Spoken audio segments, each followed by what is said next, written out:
Paolo Avellino, iba na kung tumitig kay Kim Cho, Kim Pao lalong kinilig.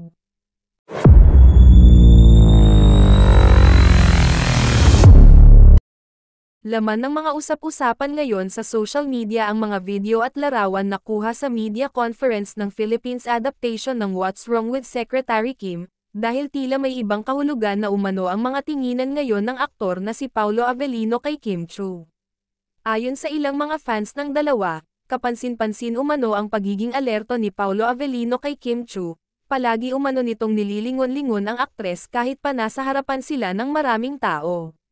May mga netizens na nagsasabing naiiba na umano ang tinginan ngayon ni Paolo Avellino kay Kim Cho. Tila naging gentler at softer. May mga nagkomento pa na ito ang mga tinginan ng mga taong in love. Sa kabilang banda, may mga netizens naman na nagsasabing strategy lamang ito ni Paolo Avellino para mapag-usapan at lalong tangkilikin ng mga manonood ang tambalan nila ni Kim Cho. Ipinunto pa ng iba na kung totoong seryoso si Paolo Avellino kay Kim Cho ay aamin na umano ito at hindi yung nagpapaligoy-ligoy ito sa mga sagot.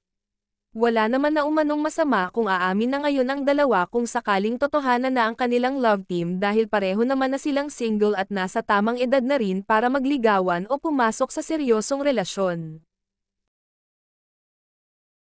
May mga nagsasabi ring ganoon naman talaga noon pa ang galaw ni Paolo Avellino sa tuwing nagkakaroon siya ng love team dahil hindi naman lingid sa kaalaman ng lahat na labis ring pinakilig ni Paolo Avellino ang kanilang mga tagahanga ni Janine Gutierrez, subalit noong naipareha na kay Kim Cho ay bigla na lamang nananahimik.